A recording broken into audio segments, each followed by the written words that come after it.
আসসালামু আলাইকুম রহমতুল্লাহ। প্রিয় বন্ধুরা, দেখেন, এটা সে মহাস্থানের জিতকূপ নামে পরিচিত। এর অনেক ইতিহাস শুনেছি, কিন্তু আসলে সত্য কি না জানি না।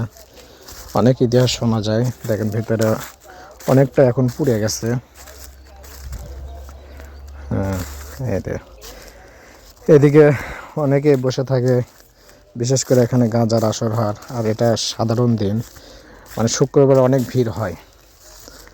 আর এটা শুক্রবার ছাড়া অন্য একটা দিনে গেছিলাম বেড়াতে। দেখেন, তারপরে দেখেন এই মানুষগুলো এখান থেকে কিছু খাবার পায় বা বাইরে থেকে কিছু খাবার পায়। এই খাবার খেয়ে এখানেই সবাই পড়ে থাকে, বেশিরভাগ মানুষগুলো। দেখেন, অনেকে মানত করে থাকে। এই দেখেন, জানি না তাদের পেটের খোরাক হয় কি না, যা পায় তাই নিয়ে সন্তুষ্ট থাকে। ওটা চলে যাচ্ছে এখন সবাই। এরা আরেকজন দেখেন পাগলে কি না করে, গেঞ্জিতে খাবার নিয়েছে। দেখেন,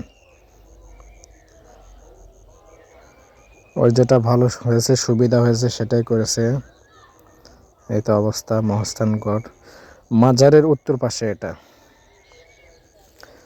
দেখেন, পাগল তো